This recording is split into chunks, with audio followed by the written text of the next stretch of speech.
You're listening to Business Talk Radio, where we take business to the next level. Rapping with Dr. Jacalyn connects you with experts from all over the world to help you take charge of your career, your business, and your life. Rap along with us. Visit drjacalyn.com to learn how to become a guest or a sponsor. And now, the doctor is in.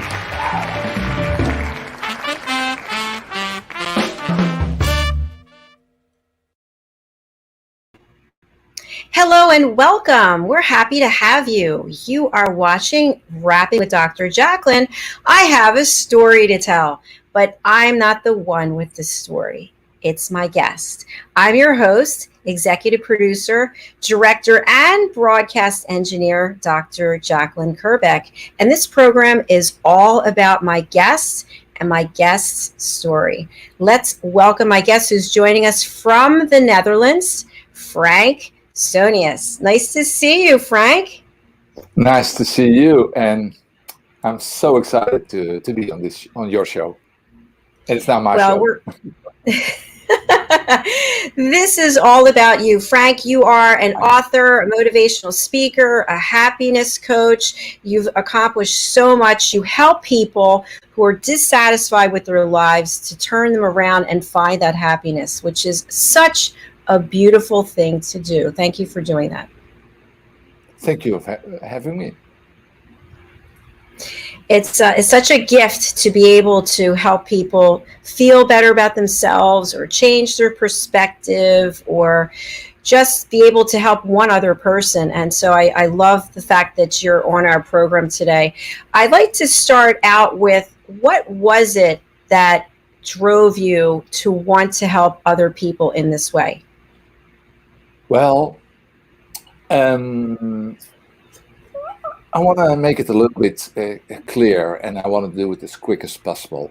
I was born high sensitive, and I became straight away a born coach, a born trainer. And the moment everything went well,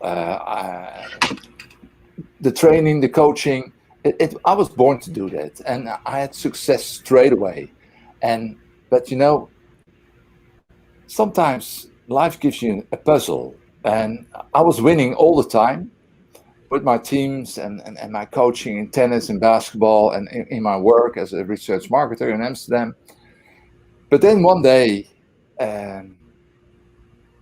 my boss asked me to do a research on their drug users. They were using methadone as a substitute of heroin, and they wanted to know what methadone was doing for their lives. What was the impact of their life? Was their life improving? Or so I had 80 interviews, but straight away I started to think that I was, I say it now, like I was Jesus, because I thought I'm going to help those drug users also. Because after hearing the story, I thought I can fix this. Why are they using drugs? You know, I can do this. I was born to do this. So I start trying to help those people, but there I made a big mistake. And well, to make the long story short, I became in a mental depressive illness. I became really, really sick. And I ended up in a mental hospital. And there I had a big fight back because, you know, I lost it all together. And you have to fight back, but I had no, I lost it. They call it dissociation, and a lot of psychiatrists came to see me and talk to me, but in the end, you have to do it all yourself. But I did it. I did it with the help of so many amazing people. And after 4 years and 3 months, and maybe I go too quick, but after 4 years and 3 months, I really came back. And when I came back, I started to work again in my tennis school. I opened my own tennis school again, and nobody knew what happened with me. So I started to do my work again. But then one day, 4 years ago, I saw a man called Nick Vujicic.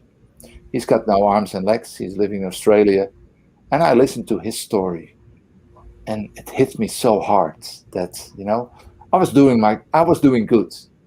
But then he said, listen, Frank, he said to all the people in the audience, if you have a story to tell, then it's your moral obligation to tell that story, because so many people, just like you, need somebody to open the door of their prison, to get out and to be the gift they were always meant to be. You had the help, you came back, but so many people are waiting also for somebody like you to give them the next chapter, to go to the best level of their life. And so I felt that moral obligation and started writing the book. And writing the book Trapped in a Dream was a hell, I'll be honest with you. It was really difficult to write this book because I had to go back to all the hurt, the pain, the suicide attempts, all the pain. But in the end, I finished the book 2 years ago, and it's now in the print stages. And I'm now proud because the book is going to help so many people who are waiting for the next step to get out of their isolation, where I was once. Frank, thank you so much for sharing your story here. What you've been through. I just want to recap what I heard you say. So you were born to be a coach. You felt you had this calling. You could see how you could help other people and help them change their lives. Then you were put on a project at work, which was basically studying why people were using this specific drug. And you thought, well, why are drug addicts using this drug? I can help them. And you did your best to try to help them. And I would imagine, by seeing the same thing over and over again, all the pain that other people are living through, you took it on yourself, which is not hard to understand, especially as a coach, that, we sometimes are a mirror reflection of what we're hearing. We take it in personally. So it became too much. It was too much for you. And mentally, you started breaking down. And so for 4 years, was it 4 years and 3 months, you were going through your own nightmare? I was diagnosed with mental depressive illness. That's what they say, major depressive illness. And I was put on heavy medication. And maybe this is also a beautiful time to tell the story of the beautiful prison guard. When I was in the isolation cell for suicide, 24-hour suicide watch, there was a guy watching me, and he couldn't stand why I was laying there, strapped in my, the way they strapped suicide patients. And he said one day, he put a paper under the door, and he said, please, Frank, can you write down, where are you? I don't know why you don't want to live anymore, but please write down, where are you? And this guy, he really saved my life, because I started to write and write and write and write. And the papers I wrote, he gave them to the psychiatrist. And the psychiatrist said, this guy is amazing. The diagnosis was wrong. Stop the medication, put him on different medication. And because of that, I came back, because I was put on the wrong medication. And, it was the first step to get out of my mental illness and to go back to the person I was always meant to be. But, I overstepped I overplayed my hand. A card player would say, I overplayed my hand. It was not my cup of tea. I was not trained to work with drug addict people. And, it was honorable, but I will never do it again, because it's not my. They only asked me to get information how people were living with methadone, and I did more than I should do, and it will never happen. But now I want to warn everybody. If it's not your cup of tea, stay out of it. Sometimes you want to do too much, and I was not trained to do this, and it was honorable, but it was wrong. But this guy, he really saved my life, and because he brought me back by me starting to write. And I wrote the most beautiful things that's in my book on that floor, in that isolation cell. I was on my own. And there I wrote who I am, who I was. And it was the most beautiful parts of the book, I think. Frank, thank you again for your transparency and sharing, because it's for someone who hasn't been through what you've been through. I'm imagining you in this room by yourself, already feeling so sad and lonely and down. And I'm wondering, did you ever think up until that moment when you had this guard who interacted in your life and really helped save you, that I'm never getting out of here? Like, did you ever lose complete hope? Yes, I was dead. I was living in a body with a mind that tried to die. My mind was only to stop the pain, to get out of this. So that's why they strapped me. I was strapped for almost 7 weeks. And even I didn't eat anymore. So they put some tubes and liquid food into me to keep me alive. I had 3 suicide attempts, and 2 should have been successful, but by a miracle, I came back. But I was really, I was at the end. And this guy, well, he's dead now, but I will honor him. And every time I speak, everywhere I speak on podcasts, I will honor this guy, because he did something he didn't have to do, but he saw something in me that I lost a long time ago, and he brought me back. And I will always be grateful of somebody who's helping somebody without asking. And that's also me now, because I want to do something back to all the people who are now fighting in pain, and who wants to have a way out. And I hope that I can change with my message. I can change their life to get them out and be the gift they were always meant to be. And that's what I'm now, because I see myself now as a dream driver. I want to bring everybody back to the dream that they missed, and start living them. Put a heart in that dream, and you have to start living that dream, because we all have something here on this earth. In that short while we're here, we have a task to do. And I want to bring everybody there where they should be at the end. I really admire that. A couple of things I want to mention. So first of all, what I heard you say in the beginning, just so people out there who are just joining us, you wanted to try to help people who were addicted to drugs, but it was too much. And so if you are in a field where you're feeling overwhelmed, it's affecting you personally, physically, or mentally, that could be a red flag that maybe this isn't the right field for you. The second thing I really want to clarify, because I think this is important, people are put on medications all the time. We go to a doctor and they say, you should be on this medication. Okay, maybe we do some research on Google, but then we go on the medication. And so you were put on the wrong medication that literally was killing you. So I'm wondering if we could just take a pause for a second. People who have depression, or they're going through something in their mental health, they might feel so desperate that whatever they're told to do by someone who's in the medical community, it might not work out well. So any advice or direction you might have in that regard based on what you've experienced?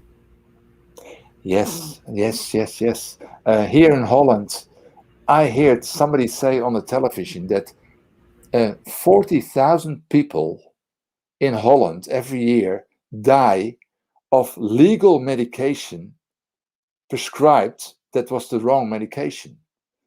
I was in shock. Because illegal medication, illegal drugs, kill only between 1,000 and 1,200 people. And 40,000 people die of the use of wrong medication, or, they can also use it the wrong way. But I was in shock. And the interviewer asked 2 times to the guy who was saying this, are you sure this is right? And 40,000 people, that's a lot. We have only 70 million people living here in Holland. So before you get the medication, make sure you really need it.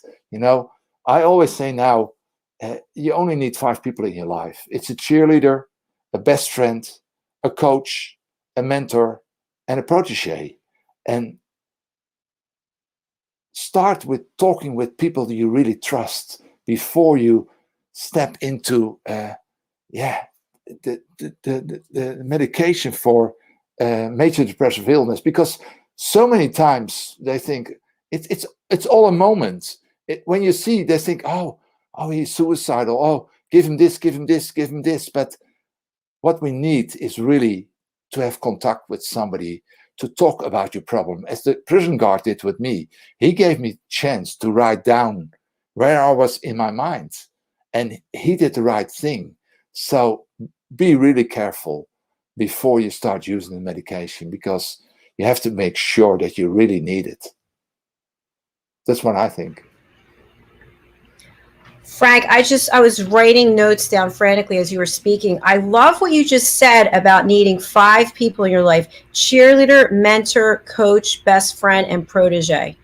That's really fantastic. So here's my question for you. If someone is struggling with mental health issues, depression, anxiety, how should they know when is the right time to take medication, or possibly not take medication, maybe work with a coach, maybe talk to a therapist, somebody that they can share what they're feeling before they take the next step, which is medication? Exactly. The 5 people I told, and sometimes the one is the cheerleader. The coach can also be the cheerleader. The cheerleader can also be the mentor. It doesn't matter in what form you use it, but first start telling what is bothering you. Why is the world overwhelming you? Why are you feeling so low? Why is your level of energy so low? And those 5 people can bring you already a little bit, lift you up. And when they lift you up, you see it already in a different view. And when you have already a different view, you go with that view to a doctor, and then the discussion is already different. And then you can still have a discussion about medication, because sometimes you really, if I had not medication when I was really suicidal, I think the good medication saved me to level my, I didn't want to live anymore. So I had to brought back a little bit down. But, use it as short as you can, because it's not helping you. Medication is never helping you.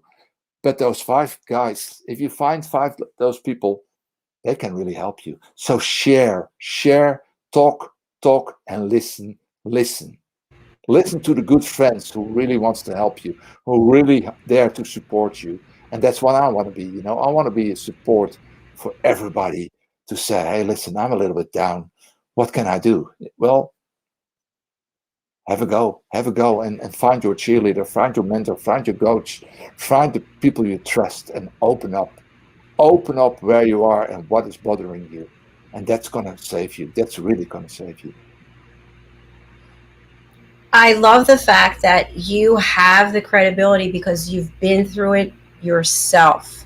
You went to the brink and you were literally saved by someone who was a stranger, who was in a capacity as a prison guard that one might not think would take the extra step to make a suggestion to you about journaling your feelings and putting it all out there. So thank you to that person. And thank you again for sharing.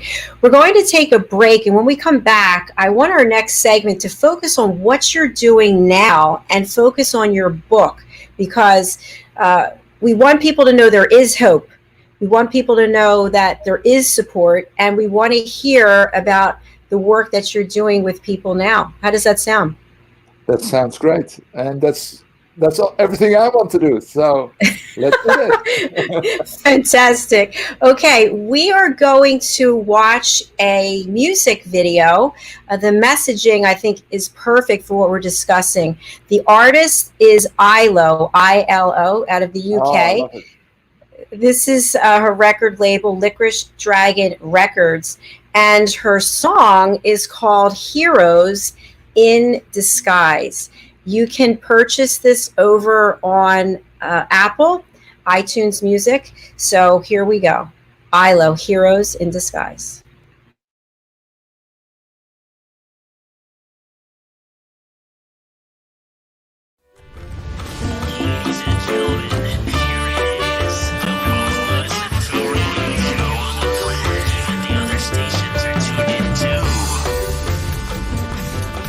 You're listening to Business Talk Radio, where we take business to the next level. Hello and welcome back. You are still watching Rapping with Dr. Jacalyn. I have a story to tell, but it's Frank's story.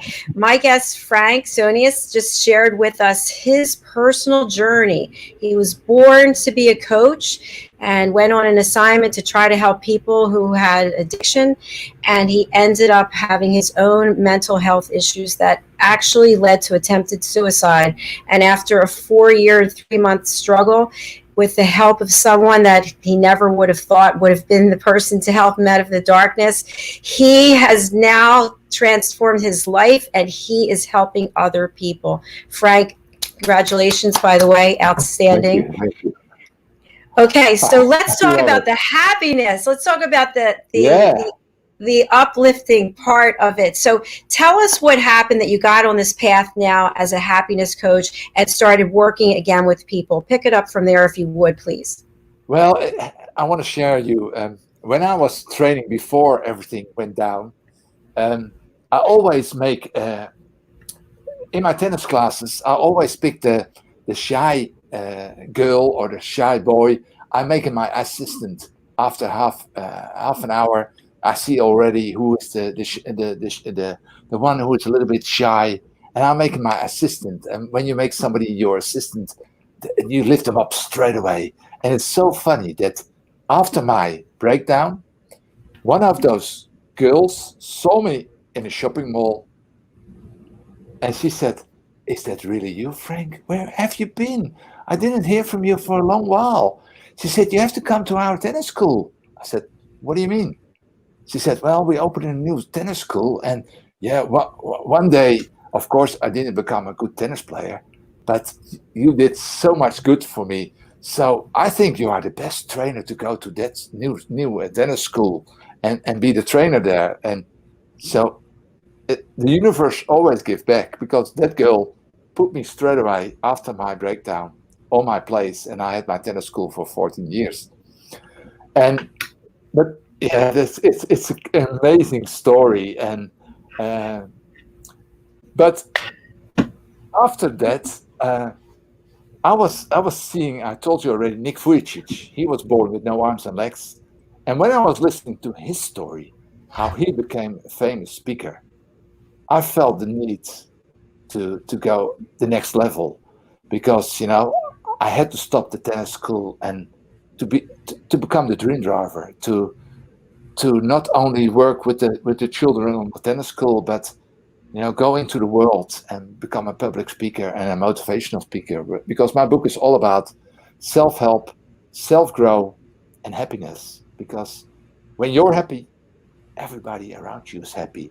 So it's so important that you do whatever you love. Because when you do what you love, you give somebody else also a chance. Because so many people are waiting for your gift.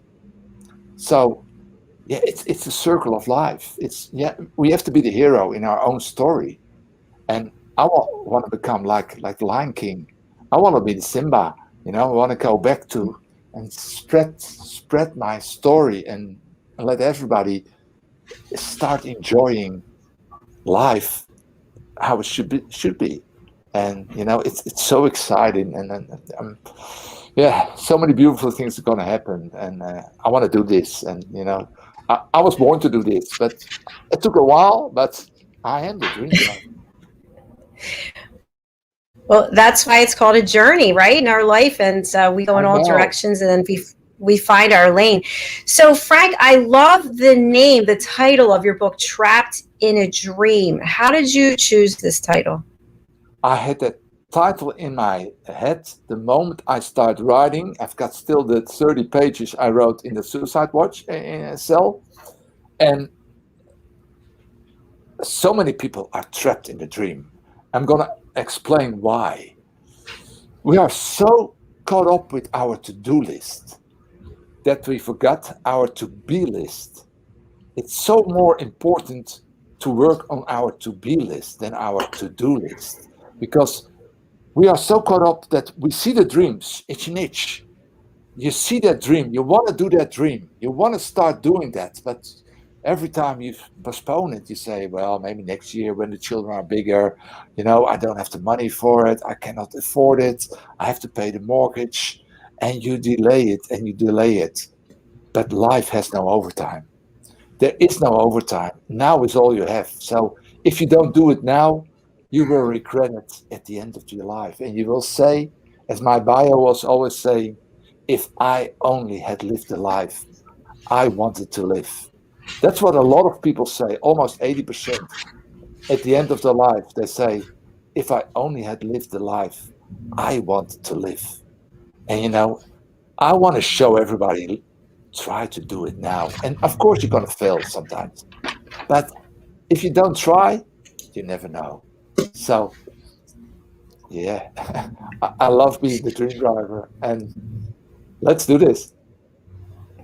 I love what you just said. I wrote these things down too. We're so caught up in our to-do list that we forget about our to-be list. Be happy. Really profound.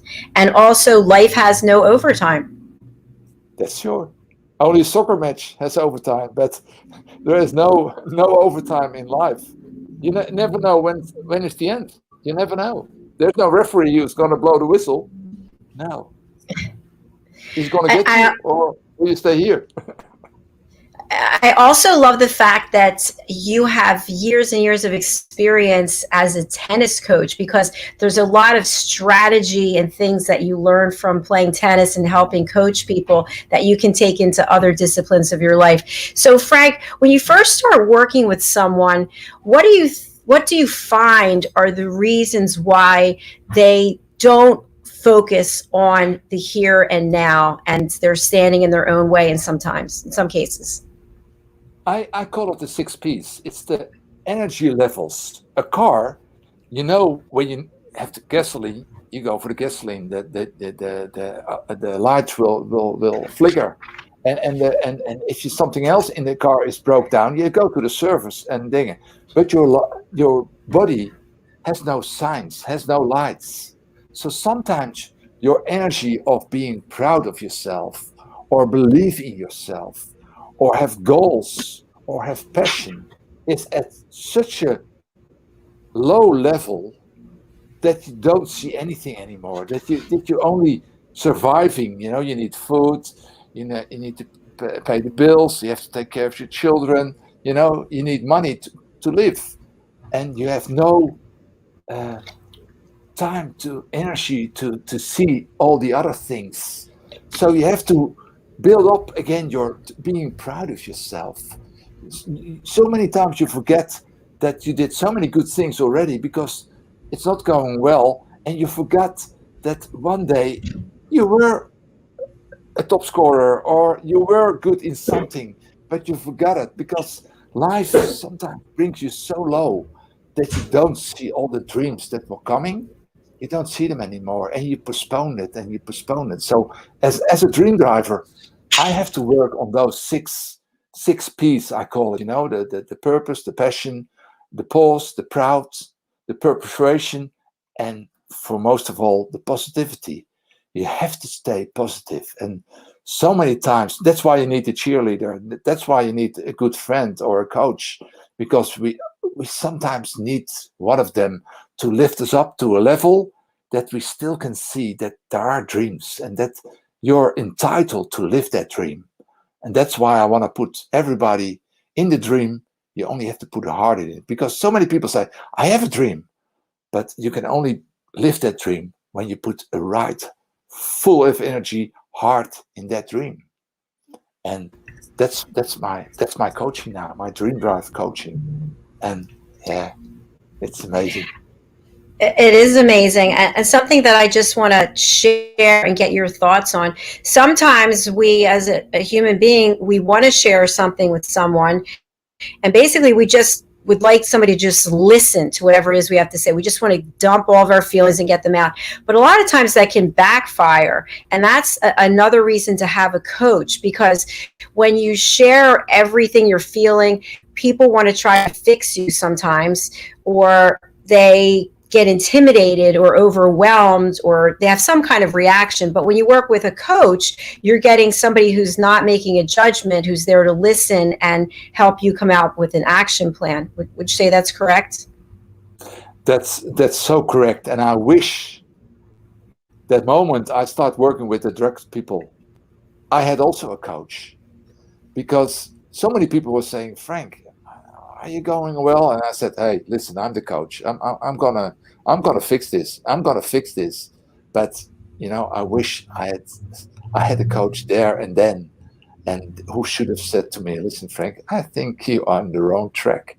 You have to slow down a little bit. And probably he would say, listen, you have to stop this. And you need people like this.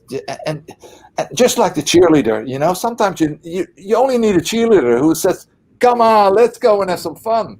And that's enough too already, because sometimes you just need that. And just like the mentor who is saying to you, and who really knows you well, who says to you, well, I think you are on the wrong track. And the protege you teach, sometimes I work with people and they say something to me. I think, wow, you are ready to go, because, I did my work and now you're teaching me. And there are so many good coaches now on Clubhouse where I work a lot, and on Clubhouse. And I found now my coaches, and they say they want to work with me, and they learn from me, and I learn from them. So it's so good to open, and most of all, listen. I'm learning so much on Clubhouse to listen for hours and hours and hours, and speak 5 minutes and listen 55 minutes. That's the way to go. Frank, I totally agree with you, by the way. I'm on Clubhouse also. I just want to let people know Clubhouse is an app. You need an invitation. Of course, I have invitations. Frank probably does too, if you're interested in getting on there. And it's audio only. And so your phone is actually a stage. And there's 3 different levels of the stage. So there's the host and the moderators. Then there are the people in the middle. If you think of your phone, the people, actually phone I have here, this is the stage. And then the people in the middle are followed by these people. And then the people down here are not really connected with anyone. And people from all over the world that you would never be able to meet probably, famous people, political people, regular people. It's incredible. And you get connections there that are life-changing. At least that's how I feel. And it sounds like you feel like that too. I found you there. So yeah. And by the way, we're not paid spokespeople. So we're just saying what our experience has been. So Frank, I want to go back to the book for a minute. So many people start to write a book and it goes up on the shelf. It goes under the bed. They never finish it. What was the motivation that kept you going to finish your book? I think you said 2 years you were working on it. Yeah, and for sure, it's when a guy like Nick Vujicic tells you that it's your moral obligation, and he's got no arms and legs, and he made a joke. He can make a joke. He said, "I'm going after you. If you don't live up to your potential, I will come and get you." And of course, he's talking to everybody in the audience, but I felt he was talking to me. So I had to finish the book, and you can see it in my bio on Clubhouse. It was a hell to write this book, to go back to the dark time. But I'm so proud that I finished the book and I can share it now, and I'm going to be so proud of myself. And if I can save only one person, that's enough, because I was saved too. I've got a second chance of life, and I'm in the best chapters of my life. So I want to give that to everybody, and that's why the book is really going to change. Because I promise you, when you start reading the book, you can't stop it. I think you read it in 2 days, you will finish it, and then you will go back to it many times, because it's all there. I give also the solutions. I give really the solutions by if you're trapped, you can get out. You can get out. And I give you the solutions, where I went wrong, what I should have done. And I do that in all the 17 chapters. I give you all the information to get out of this situation and go to the next chapter. Leave it. Don't read it over. Write your next chapter. And if that's not a good one, start a new one. So easy. Yeah, it was that easy, but now it is easy. Looking back on it. Frank, we're going to take a break, and I didn't mention this to you backstage, but if you have your book there and you'd like to read some of your book to us, that would be great. Is that something you're interested in doing? I've got a small part. Okay, perfect. Yeah, then we'll take a commercial break. Beautiful. We'll take a commercial break, and then when we come back, we'll hear from you and look forward to that. So stay tuned. Here we go. We'll be right back. Every day it was the same old story. I worked hard to make sure no one noticed what I was dealing with, but my stomach never cared where I was. And the pain just kept coming. After too many close calls and even weight loss, I had to do something. The Crohn's and Colitis Foundation helped me realize what was going on and even helped me find a specialist.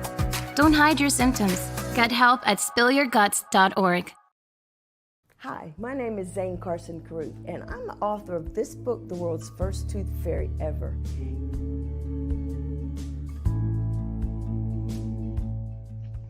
Reading is magic. Studies have shown that reading to your children lays the foundation for greater success in life. Reading helps develop language and vocabulary skills. It helps improve memory, and it encourages curiosity and inspires creativity. The benefits are immeasurable, and as a parent, you'll benefit too. In only 10 or 15 minutes a day, you'll be creating more memories and a bonding experience that will last for years to come. So take time to read to your children. Read them books about things that engage and interest them. Tales of fairies and magic fascinate children, and as everyone knows, the Tooth Fairy is at the top of the list. If your child loves magic, wands, adventure, and what child doesn't, you'll love reading them books from the trademarked series, The World's First Tooth Fairy Ever. Follow along as Abella, the world's first tooth fairy, accidentally starts the tooth fairy tradition. Learn the tricks of being a professional tooth fairy in the book, Abella Starts a Tooth Fairy School. Your child's imagination will soar as you read the adventures of Abella and her magic wand.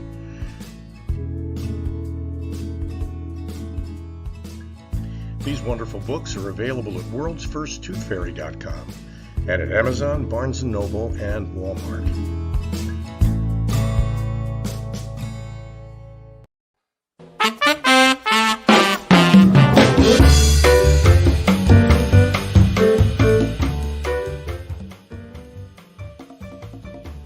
Hello, I'm Dr. Jacalyn.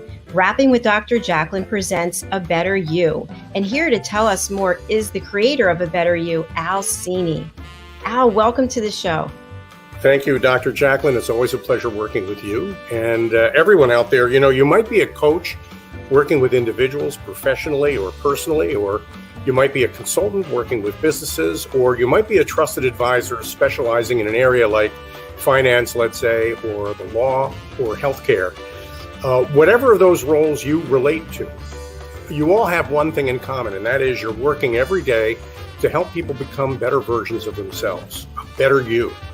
And Dr. Jacalyn's A Better You program is an opportunity for you to express your expertise in a particular area for 15 minutes in front of an audience of people who are looking for help from people like you. Yep. So, Dr. Jacalyn, maybe you can tell everybody how they can learn more about this. It's so easy. You go to abetteryou.tv and you sign up to book your session.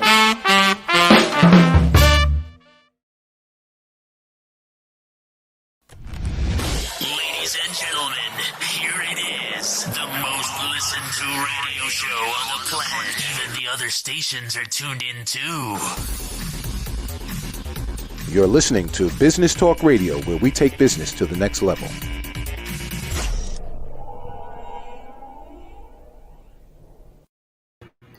Hello and welcome back. You're watching Rapping with Dr. Jacalyn. I have a story to tell, and today's story is brought to us by Frank. Soonius, and he is an author. He has an incredible story that he just shared with us. If you missed any of it, you want to make sure that you go over to our YouTube channel, Dr. Jacalyn LLC, and that you watch the episode there.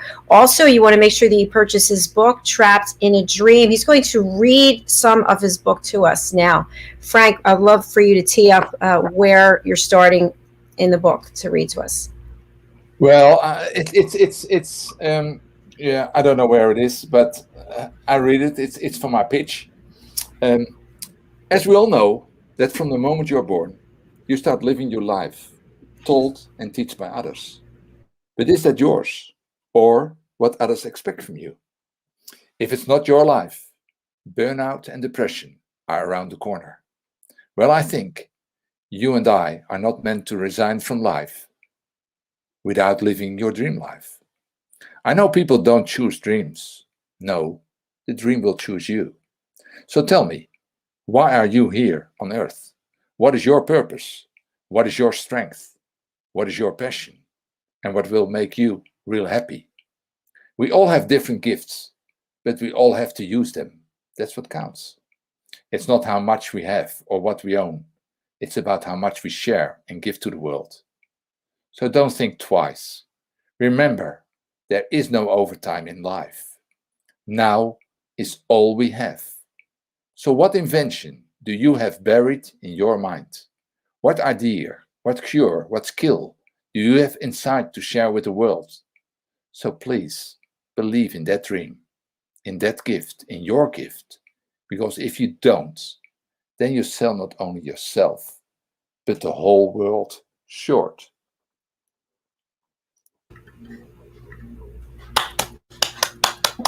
Thank you. That was beautiful.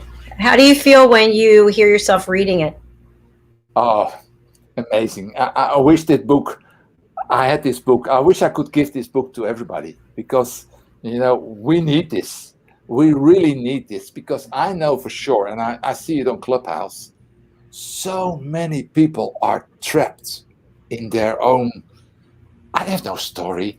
They're shy, and when they come on the podium, they talk and they open, and it's so fun to see people grow. I've saved already. I've got the Instagram. I've got so many people sending me on Instagram. I listened to you for 5 minutes, and my life changed.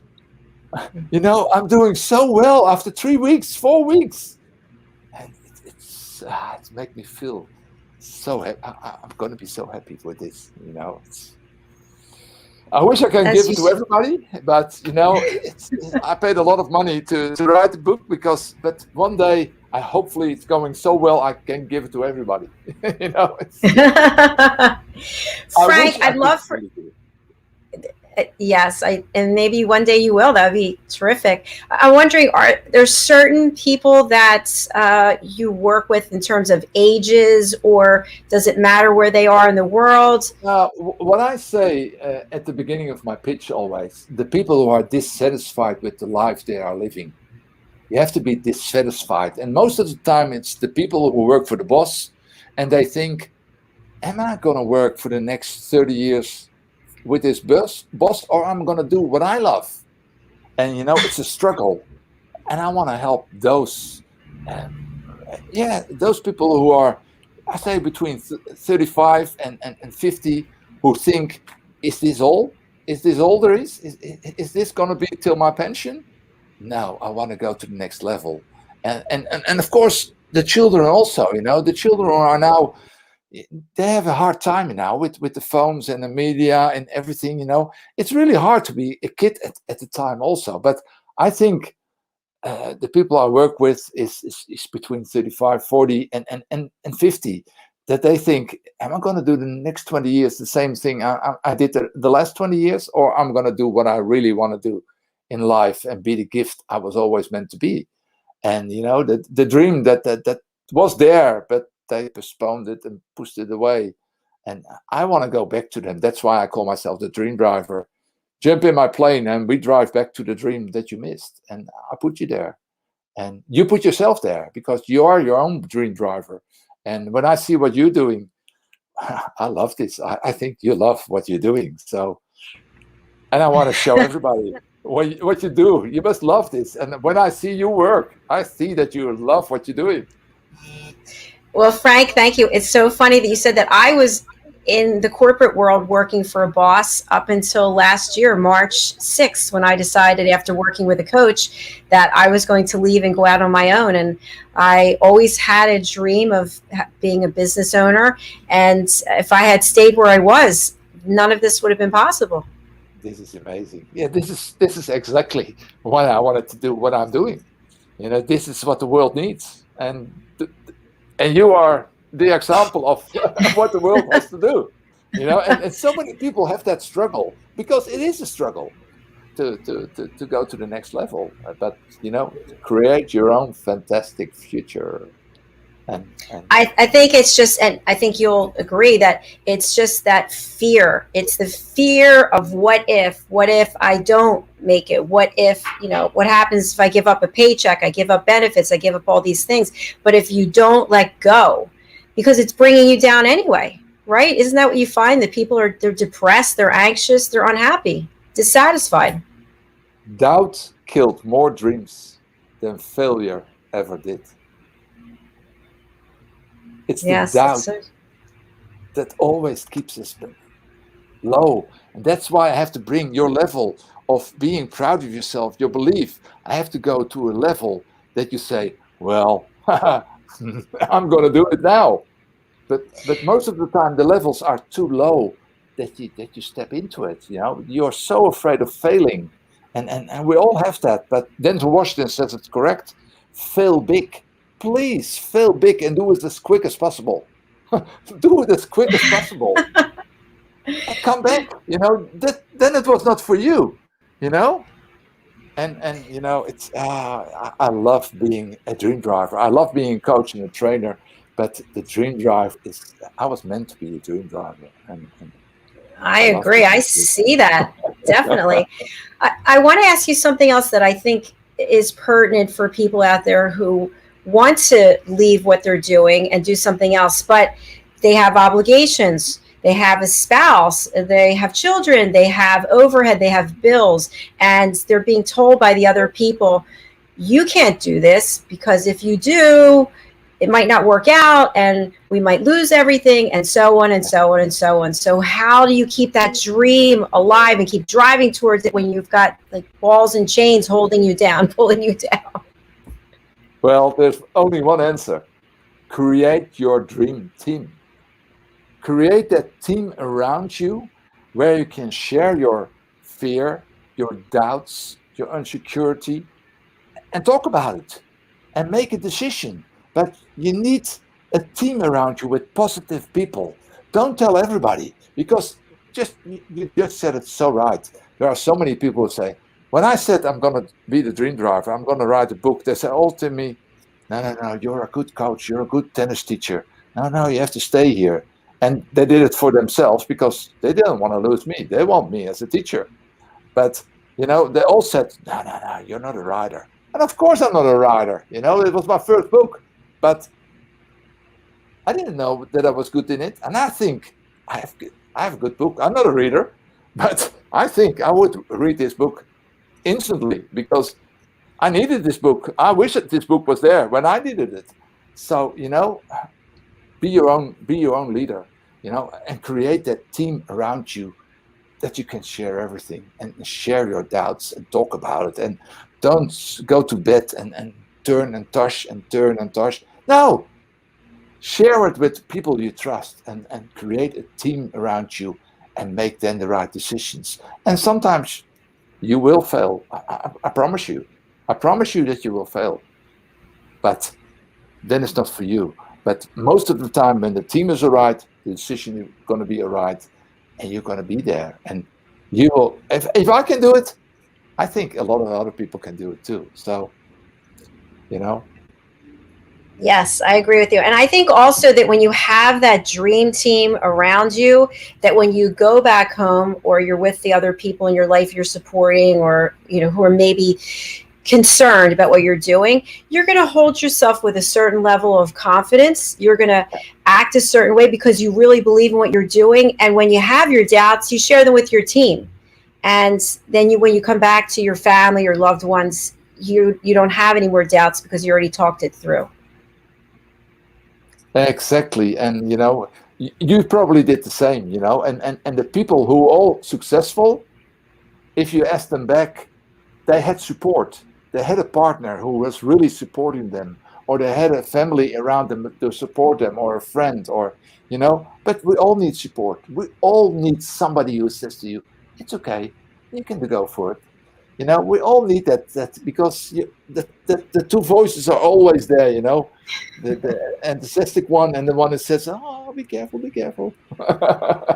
But Frank, you know what? And maybe somebody said this to you. What really stood out for me last year when I was planning on retiring from my corporate career, I had a lot of people telling me that I was insane, just stay there and keep getting the paycheck and then just do whatever it is you want to do. But I felt like that was not authentic.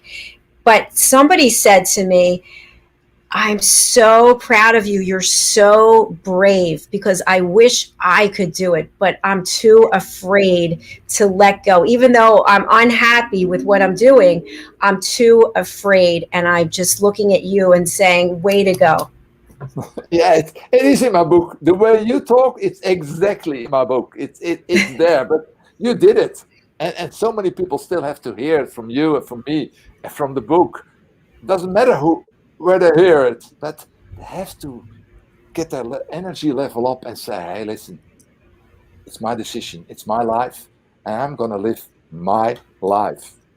And if you fail, Yes. who's counting? Who is counting, Then you start again. Failing is, it happens. It's learning. You learn from it. Look at Wimbledon.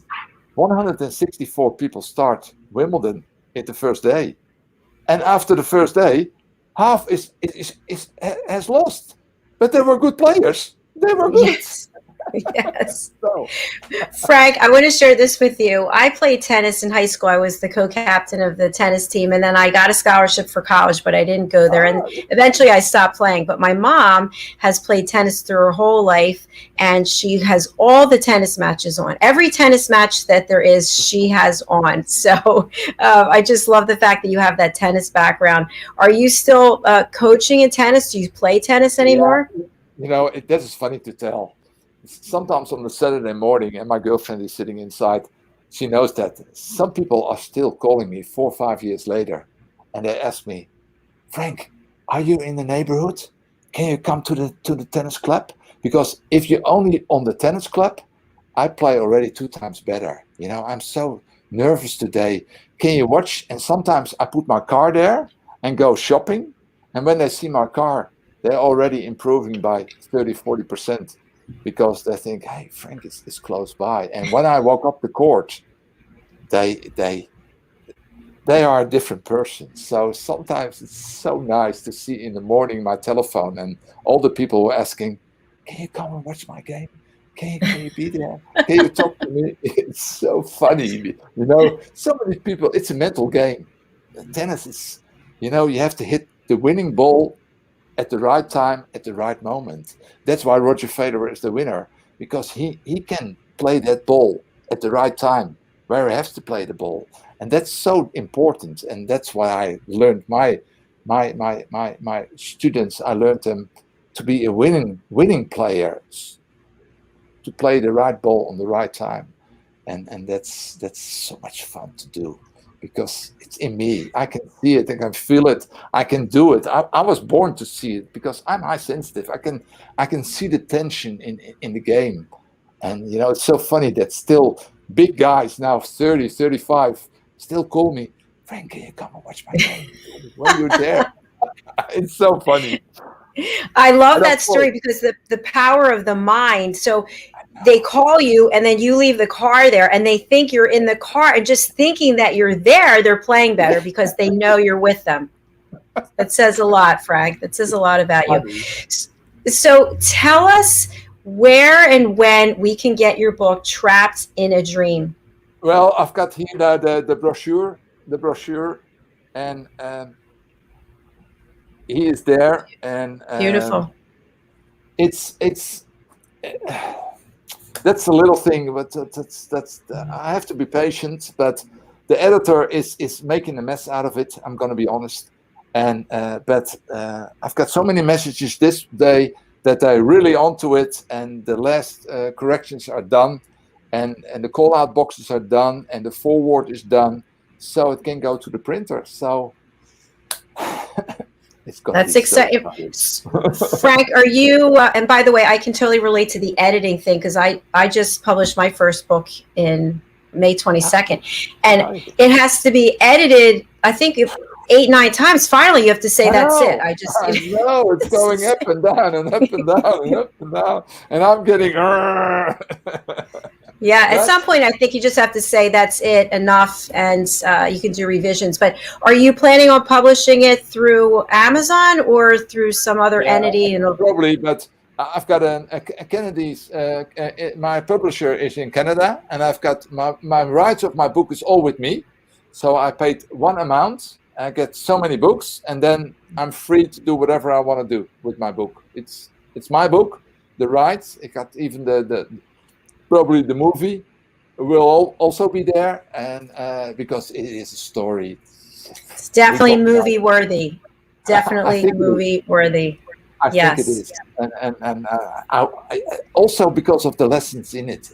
That's why I wanted to show everybody. You know, it's there to take, and I want to share it. You know, it's and if there's, you know, it's like Nick says, if there's money in it, I will do good things with money because.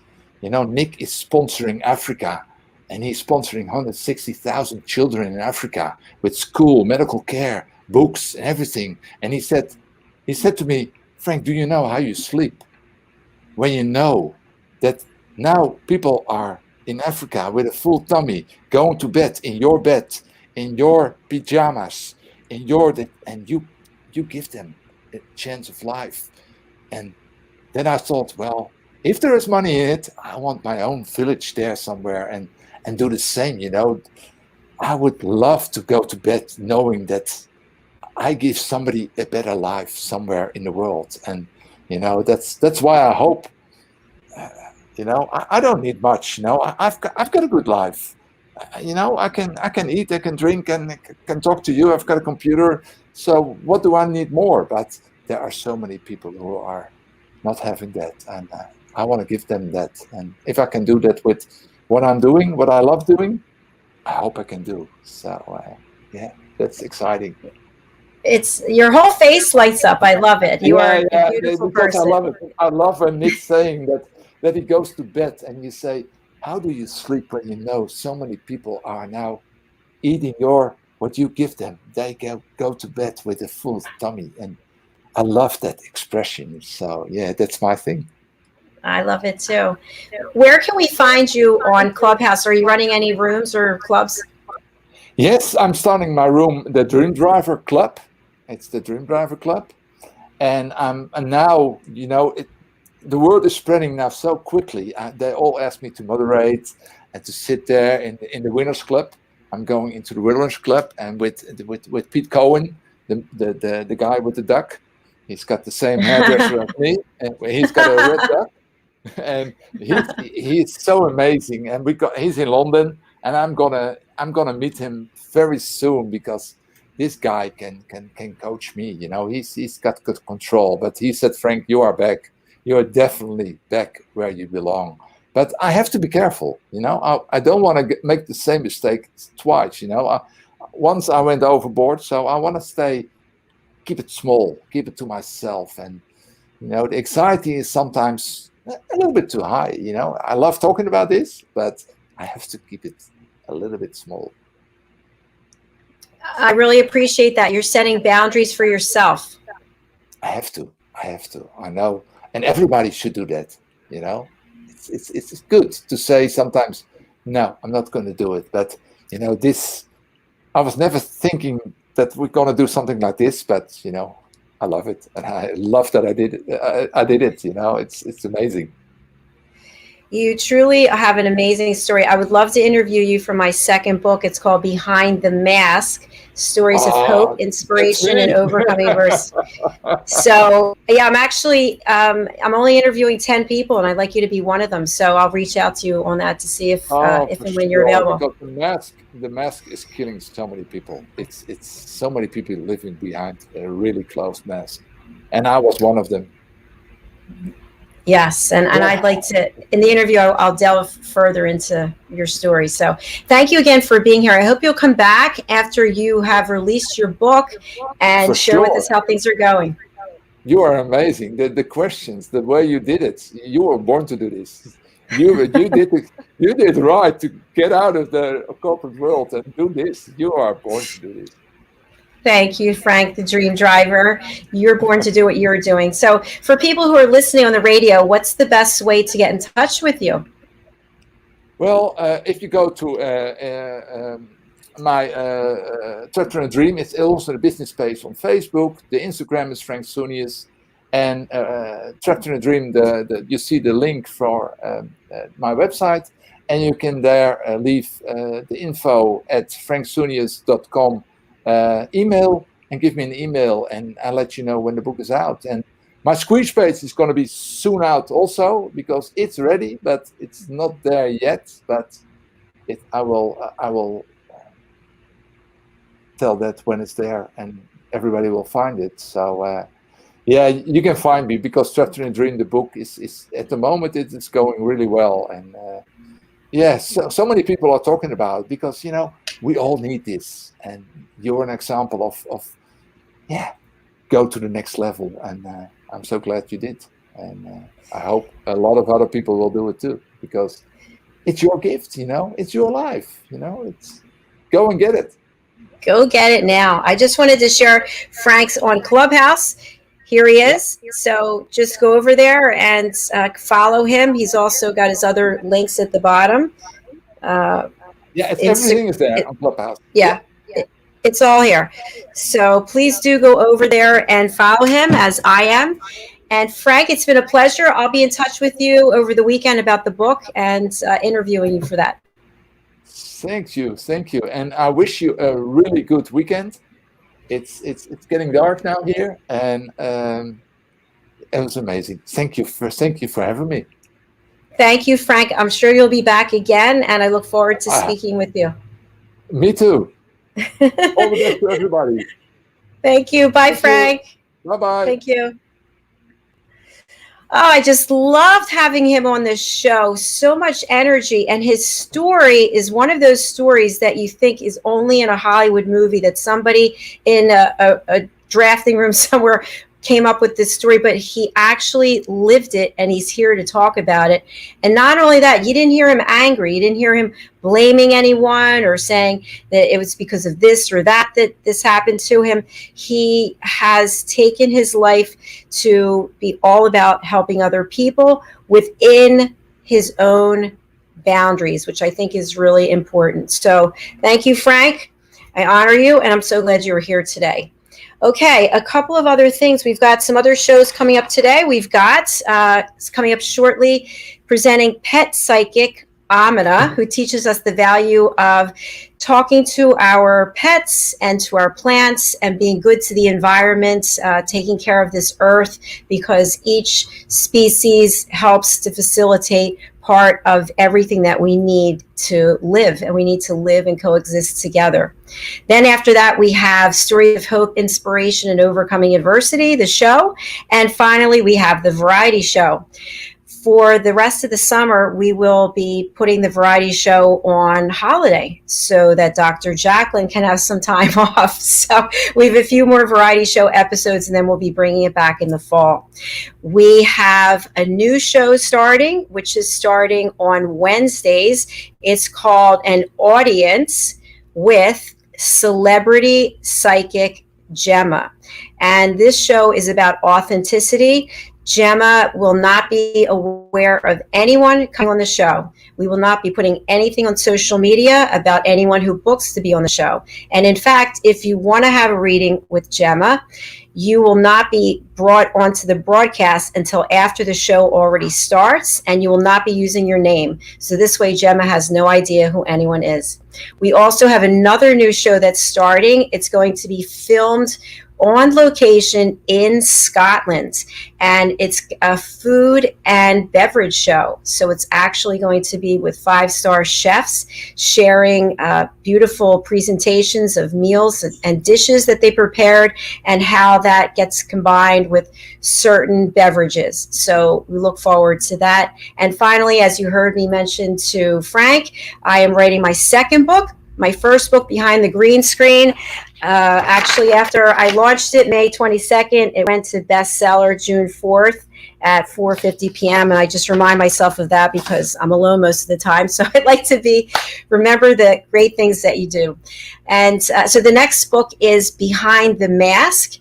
And again, as you saw, I asked Frank to be interviewed. So we'll need 4 other people that you have an invisible mask that you've been wearing. We've all had physical masks on that people have seen, but you have an invisible mask. Maybe it's of anger, anxiety, fear, guilt, a number of things. If you're interested in being interviewed, that doesn't mean everyone's going to be in the book, but please contact me, Jacalyn at drjacalyn.com. And finally, the third book I'm working on the same time as the second book is called Behind the Arm Tattoo. I don't have any tattoos. I've never been a fan of tattoos, but over the pandemic, I watched Netflix, and I think the show was The Ink Master, and I saw the incredible work that goes into the design and the execution of putting tattoos on people's body, and how important it is to the person receiving it, to the I forget what the word is that they use, but anyway, I selected an arm because we want to be able to put a picture of the tattoo in the book. So it's your story of what the tattoo means to you. So if you're interested in that, please also go to Jacalyn at drjacalyn.com. And there are the rest of my announcements. Thank you so much for being here. We look forward to seeing you shortly for our next program. And once again, thank you, Frank. Great having you here. And we'll be back again soon. Hello, boys and girls, and welcome to Story Garden. Your host, Diane Boehm. I'm so happy to have you here today. Diane Floyd Boehm tells wonderful stories that warm the heart, spark the imagination, and unite people and families across generations. For children, Diane's Harry the Camel connects with all of us who've ever wondered how different our lives might have been if only we'd been born something better, like a wonderful horse instead of an ordinary camel. In the end, we all learn along with Harry that there's nothing better than just being yourself. Diane's Little Girl in the Moon looks down on earthbound children and wonders if they know she's just like them. A story of love, home, and the bond between mother and daughter, its powerful theme that we're each of us different yet all of us the same plants a seed in children that promises to blossom within a loving and trusting grown-up.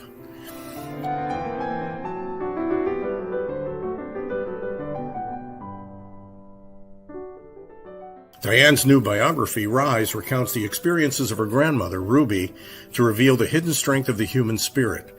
Ruby's story inspires all of us to become the best versions of ourselves. You'll find all of Diane's delightful books and much more at DianeFloydBoehm.com. Visit DianeFloydBoehm.com. That's DianeFloydBoehm.com.